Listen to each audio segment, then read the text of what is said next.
வணக்கம் இஸ்ரேல் ஜபசிங். பங்களாதேஷோடைய முன்னாள் பிரதமரான ஷேக் ஹசீனா மேடத்துக்கு international crimes tribunal death penalty கொடுத்துருக்காங்க.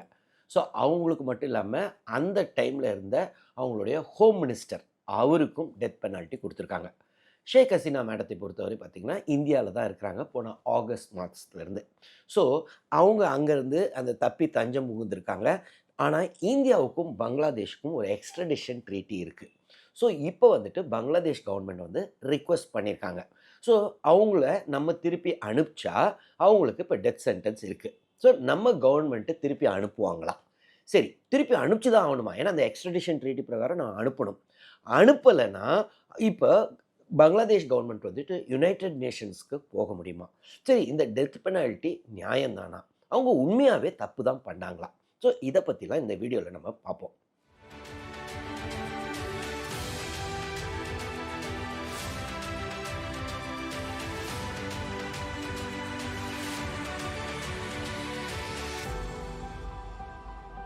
பங்களாதேஷை பொறுத்தவரை ஷேக் ஹசீனா மேடம் அவாமி லீக் பார்ட்டியோடைய லீடர். ஸோ அவங்க அப்பா தான் ஃபாதர் ஆஃப் பங்களாதேஷ் அப்படின்னு சொல்லலாம். பங்கபந்து அப்படின்னு நம்ம சொல்லுவோம். அவர் பேசிக்கலாக யாருன்னா ஒரு ஷேக் முஜிபுர் ரஹ்மான்.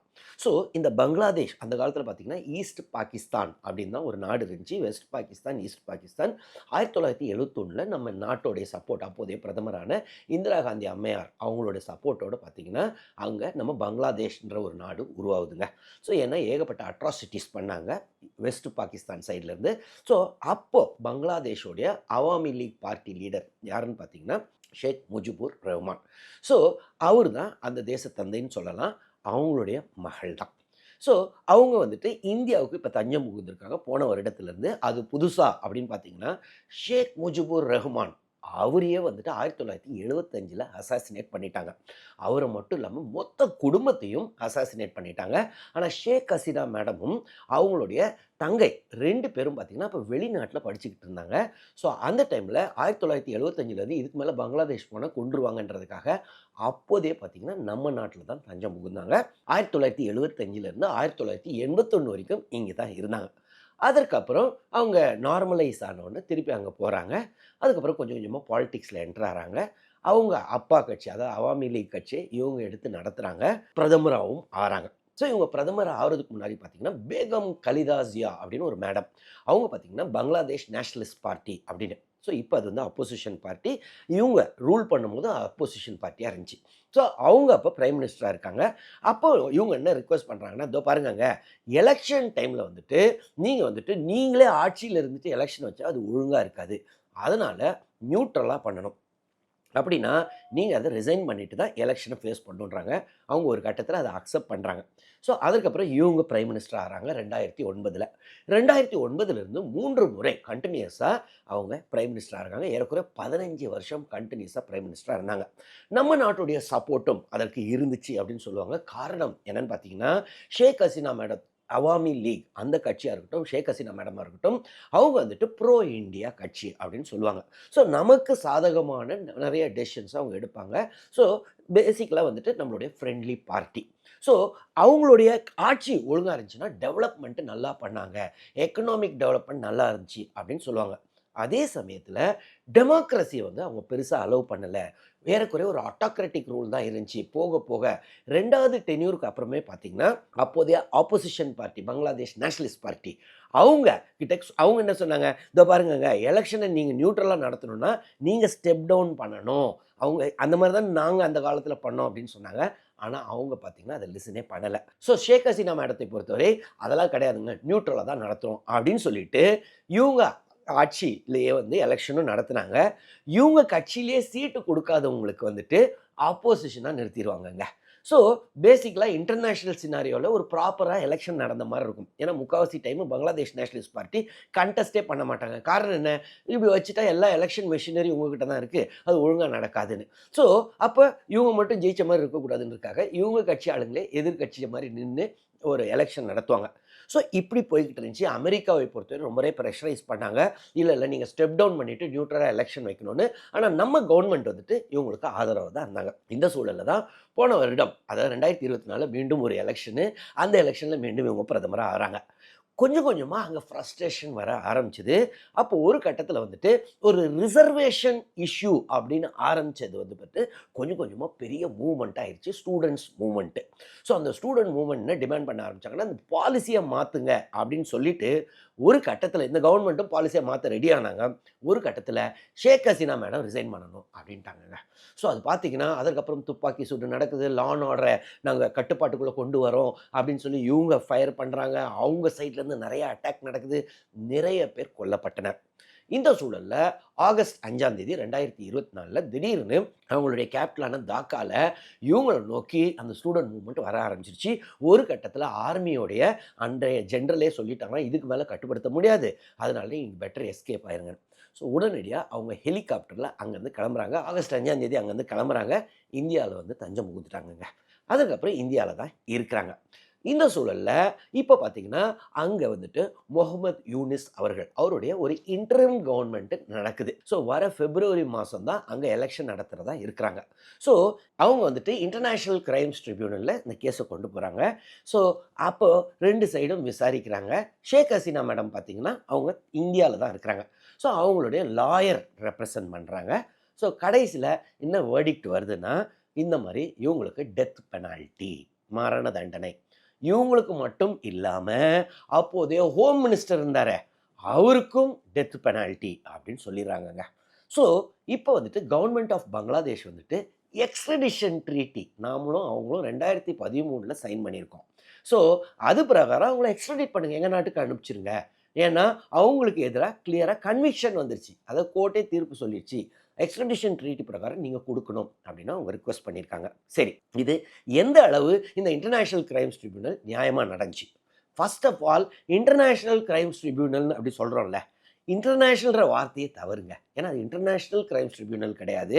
அது என்னன்னா பங்களாதேஷ்லயே அத கிரியேட் பண்ணி வச்சிருக்காங்க. ஸோ பங்களாதேஷ்ல இருந்தவங்க தான் பண்றாங்க. ஜட்ஜ்மெண்ட்டே குடுக்குறாங்க. சரி, இத யாரு கிரியேட் பண்ணுது? 2009ல அந்த இன்டர்நேஷனல் கிரைம்ஸ் ட்ரிபியூனல கிரியேட் பண்ணதே நம்மளுடைய ஷேக் ஹசீனா மேடம் தான். அவங்க எதற்காக கிரியேட் பண்றாங்கன்னா, 1971ல பார்த்தீங்கன்னா, அந்த பங்களாதேஷ் லிபரேஷன் மூவ்மென்ட்ல நிறைய பேர் பாகிஸ்தான், அப்போதைய வெஸ்ட் பாகிஸ்தான், இப்போதைய பாகிஸ்தான். அதற்கு ஆதரவா நிலைப்பாடு எடுத்து நிறைய அவாமி லீக் வொர்க்கர்ஸ் எல்லாம் கொன்றார்கள். ஸோ அவங்களுக்கு நீதி கிடைக்கணும் அப்படின்றதுக்காக தான் இந்த இன்டர்நேஷனல் கிரைம்ஸ் ட்ரிபியூனல கிரியேட் பண்றாங்க. அவங்க கிரியேட் பண்ண அதே ட்ரிபியூனல் தான் இப்ப அவங்களுக்கு எதிரா இந்த தீர்ப்ப சொல்லியிருக்காங்க. ஸோ ஃபர்ஸ்ட் ஆஃப் ஆல் இது இன்டர்நேஷனலே கிடையாதுங்க. சரி, இப்ப யாருடைய கண்ட்ரோல் இருக்கு இந்த கவர்ன்மென்ட்? பார்த்தீங்கன்னா, முகமது யூனிஸ் அவர்கள். அவர் ஒரு காலத்துல நோபல் பரிசு பெற்றவர். அவர் வந்துட்டு இப்ப இன்டரிம் கவர்ன்மென்ட்டோட ஹெட்டா இருக்காருங்க. அவரு பார்த்தீங்கன்னா, பயங்கரமான ஆன்டி ஷேக் ஹசீனா ஆளு. ஏன்னா, அவரு வந்து இவங்க ஒரு கட்டத்துல அவர வந்து அரெஸ்ட் பண்ணலாம் பார்த்தாங்க. ஸோ, அதனால அவருக்கு அவங்க மேல அவ்வளோ கோவம். அதனால இந்த ஸ்டூடண்ட்ஸ் பார்த்தீங்கன்னா, இந்த மொத்த பிரச்சனையும் வந்ததுக்கப்புறம் எ இவங்க வெளியில தப்பி வந்துட்டாங்கல்ல, அப்போ ஒரு இன்டரிம் கவர்ன்மென்ட் அமைக்கணும்னும்போது, பேசாம இவரையே போட்டுறலான்னு தான் இவர ஹெட்டா போட்டிருக்காங்க.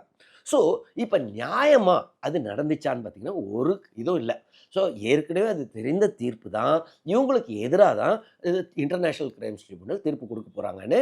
காரணம் என்னன்னா, இவங்க தான் ஜட்ஜஸ் அங்க உட்கார்றாங்க. இது மொத்தத்துக்கு மொத்தம் பங்களாதேஷ். பேர் தான் இன்டர்நேஷனல்னு பேர் வச்சிருக்காங்க.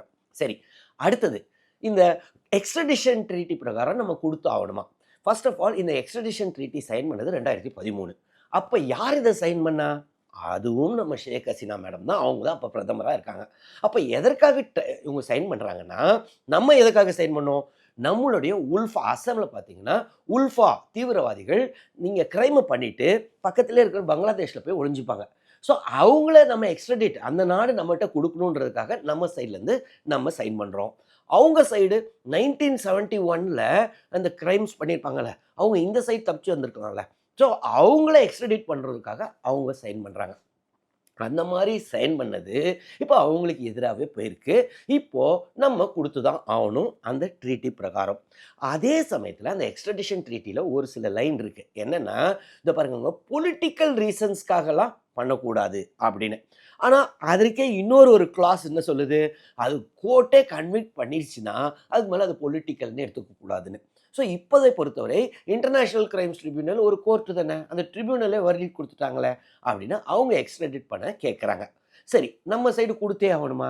கொடுத்ததே ஆகணும்லாம் இல்லை. ஃபர்ஸ்ட் ஆஃப் ஆல் யூஎன் கிட்டலாம் போக முடியுமானா கிடையாது. இது பைலேட்ரல் அக்ரீமெண்ட். இந்தியாவுக்கும் பங்களாதேஷ்க்கும் உள்ள பைலேட்ரல் அக்ரீமெண்ட். ஸோ அதனால நம்ம கொடுத்தே ஆகணும் இல்லை, அந்த ட்ரீட்டி பிரகாரம் கொடுத்து ஆகணும். அதே சமயத்தில் நம்ம என்ன ஒரு ஸ்டாண்ட் எடுக்கலாம்னா, இதை பாருங்கங்க, இப்போ சூழல் அது கிடையாது. ஃபர்ஸ்ட் ஆஃப் ஆல் அது இன்டரிம் கவர்மெண்ட்டு, டெமோக்ராட்டிக் கவர்மெண்ட்டே கிடையாது. மக்களாக தேர்ந்தெடுத்தாங்க இப்போ இருக்கிற பங்களாதேஷ் கவர்மெண்ட்டை. சும்மா ஸ்டூடெண்ட்ஸ்னு ஒரு அண்ட்ரெஸ்ட்டை பண்ணிவிட்டு, அந்த ஸ்டூடெண்ட் அண்ட்ரெஸ்ட்னால ஒரு கவர்மெண்ட், இன்டரிம் கவர்மெண்ட்டு எலெக்ஷனே அவங்க எப்பயோ நடத்த வேண்டிய எலெக்ஷனை இப்போ சேரை பிடிச்சிட்டோன்னு இன்ன வரைக்கும் உட்காந்துக்கிட்டு இருக்காங்க. Opposition parties, Bangladesh nationalist party உட்பட எல்லாருமே சீக்கிரம் எலெக்ஷன் வைங்கன்னு சொல்லி கடைசியில் வர பிப்ரவரி மாதம் வைக்கலான்னு இருக்காங்க. ஸோ இந்த சூழலில் ஒரு டெமோக்ரஸியே கிடையாது. இப்போ பார்த்தீங்கன்னா பயங்கரமான ஒரு அனிமாசிட்டி இருக்குது அப்படின்னு சொல்கிறாங்க. ஸோ ஒரு நியாயம் கிடைக்குமா? இப்போ ஷேக் ஹசீனா மேடம் போனால் கிடையாது. அப்பீலுக்கு ப்ரொவிஷனும் கிடையாது. ஸோ இதனால தான் நம்ம கவர்மெண்ட்டை ஹேண்ட் ஓவர்லாம் பண்ணுவாங்கன்னு எனக்கு தோணலை. ஏன்னா காலமாக ஷேக் ஹசீனா மேடம் வந்து நம்ம நாட்டில் தஞ்சம் புகுந்தவர்கள். முதல்ல இந்திரா காந்தி அம்மையார், நான் ஏற்கனவே சொன்ன மாதிரி 1975லேயே நம்ம தான் தஞ்சம் கொடுத்தோம். ஸோ இந்த சூழலில் அவங்கள திருப்பி அனுப்புறது நல்லதுன்னு எனக்கு தோணலை. ப்ளஸ் நம்ம கவர்மெண்ட்டும் கண்டிப்பாக அனுப்ப மாட்டாங்க. இன்னொன்று, அந்த ட்ரீட்டியில் ஒரு ப்ரொவிஷன் இருக்குது. என்னென்னா, வேணும்னா 6 மாதம் நோட்டீஸ் கொடுத்துட்டு ட்ரீட்டியை விட்டு வெளியில் வந்துடலாம். ஸோ நம்ம நாடு வேணும்னா அப்படிங்களாங்க, சரி அப்படின்னு சொல்லி அந்த ட்ரீட்டியை விட்டு ஒரு நோட்டீஸ் கொடுத்துட்டு வரலாம். இன்னொன்று, நம்ம பயப்படுற அளவுக்கு பங்களாதேஷ் ஒன்றும் பெரிய நாடு கிடையாது. ஸோ கண்டிப்பாக அவங்கள ப்ரெஷரைஸ் பண்ணலாம். இன்னொன்று, லாஜிக்கலி இப்போ ஒரு கவர்மெண்ட்டே இல்லாதப்போ அவங்கக்கிட்ட ஹேண்ட் ஓவர் பண்ணுறது கொஞ்சமும் நியாயம்னு எனக்கு தோணல, பண்ணவும் போகிறதில்ல. சரி, அப்போ ஷேக் ஹசீனா மேடம் மேலே எல்லாமே தவறான குற்றச்சாட்டா? கிடையாது. இவங்க பண்ணது தான் தவறு. என்னை பொறுத்தவரை அவங்க ஒழுங்காக ஒரு டெமோக்ராட்டிக்காக ஒரு கட்டத்துக்கு மேலே ஆட்சி செய்யலை. அவங்க டெமோக்ரஸிக்காக போராடி வந்தவர்கள் கடைசியில் டெமோக்ரஸியை ஒழுங்காக இல்லாமல், ஒரு எலெக்ஷனை ஒழுங்காக நடத்தாமல், ஸோ அதனால தான் இன்றைக்கி இந்த சூழலில் அவங்க இருக்கிறாங்க. அந்த அட்ராசிட்டிஸ் நிறைய பேர் மேலே பண்ணாங்கன்னு நிறைய பிபிசியில் ரிப்போர்ட் வந்திருக்கு. இன்ஃபேக்ட் அந்த ஷூட்டிங் ஆர்டர்லாம் கொடுத்தது இவங்க. அந்த வாய்ஸ் ரெக்கார்டிங்லாம் இண்டிபெண்ட்டாக பிபிசி வெரிஃபை பண்ணி, ஆமாம் அது ஷேக் ஹசீனா மேடமுடைய வாய்ஸ் தான் அப்படின்லாம் கூட ரிப்போர்ட் இருக்கு. இன்ஃபேக்ட் அந்த வாய்ஸ் ரெக்கார்டிங்கும் இந்த இன்டர்நேஷ்னல் கிரைம் ட்ரிபியூனல் ஒரு சாட்சியாக வச்சுருந்துருக்காங்க. ஸோ என்னை பொறுத்தவரை கண்டிப்பாக இவங்க தவறு செஞ்சுருக்காங்க. அதே சமயத்தில் அது வந்துட்டு பொலிட்டிக்கல் கிரைம். சரி, அந்த பொலிட்டிக்கல் கிரைம் வந்து கண்டிப்பாக தண்டனை அனுபவிக்கணும். ஆனால் அதற்கு மரண தண்டனையா? அது என்னை பொறுத்தவரை கிடையாது. இன்னொன்று, இந்த சூழலில் அவங்க அனுப்புறதும் தவறு. சரி, இவங்க இன்டர்நேஷ்னல் இப்போ பார்த்தீங்கன்னா அம்னஸ்டி இன்டர்நேஷ்னல் இன்றைக்கி பார்த்தேன், அவங்க சொல்லியிருக்காங்க, இல்லை இது தவறான ஜட்ஜ்மெண்ட்டு. இது வந்து அம்னஸ்டி இன்டர்நேஷ்னல் வந்து எல்லாருமே ரெஸ்பெக்ட் பண்ணுற ஒரு விஷயம். ஸோ அவங்க வந்து இதை கண்டம் பண்ணியிருக்காங்க, இந்த தீர்ப்பையே. எப்படி? ஃபர்ஸ்ட் ஆஃப் ஆல் ஒரு நியாயமாகவே இந்த இதே நடக்கலை, இந்த ப்ரொசீடிங்ஸை சும்மா ரொம்ப பயஸ்டாக இருந்துச்சு அப்படின்னு சொல்லியிருக்காங்க. யுனைடெட் நேஷன்ஸ்லேயும் ஒரு இது சொல்லியிருக்காங்க, நாங்கள் டெத் பெனால்ட்டிக்கு எதிரானவங்க அப்படின்ற மாதிரி ஸ்டாண்ட் எடுத்திருக்காங்க. ஸோ நமக்கு இன்டர்நேஷ்னலாகவும் பெரிய ப்ரெஷர்லாம் வரப்போகிறதில்ல. பங்களாதேஷை பொறுத்தவரை நம்மளால் ஈஸியாகவே ஹேண்டில் பண்ண முடியும். இது என்னுடைய வியூ. உங்களுடைய வியூ என்னவோ அதை கமெண்ட்ஸில் எழுதுங்க, நானும் பார்த்து தெரிஞ்சுக்கிறேன். அது இல்லாமல் இந்த வீடியோவில் ஏதாவது டவுட்ஸ் இருந்துச்சுனாலும் கமெண்ட்ஸில் எழுதுங்க, நான் கிளாரிஃபை பண்ணுறேன். தொடர்ந்து இந்த சேனல் மூலமாக சந்திப்போம். நன்றி, வணக்கம்.